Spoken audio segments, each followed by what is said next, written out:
पुढच्या 3-3.5 महिन्यामध्ये ह्यांना जेवढे काही दंगली घडवता येतील आणि जेवढ्या काही मराठवाडा, खास करून मराठवाड्यामध्ये जेवढ्या काही गोष्टी यांना घडवायच्या तेवढ्या घडवण्यासाठी म्हणून यांचे सगळे प्रयत्न सुरू आहेत.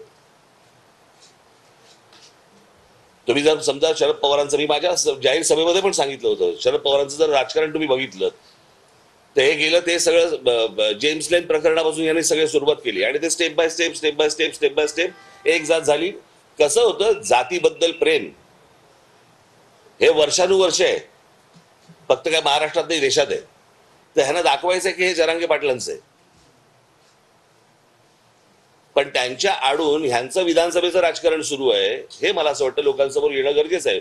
मराठा बांधव असतील, भगिनी असतील, ओबीसी समाजातले बांधव असतील, भगिनी असतील, इतर समाजातले लोक असतील, ह्यांनी ही गोष्ट नीट समजून घेतली पाहिजे.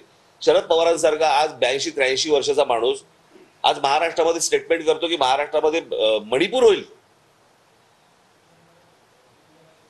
म्हणजे या लोकांनी मणिपूर होऊ नये याच्यासाठी चिंता व्हायली पाहिजे.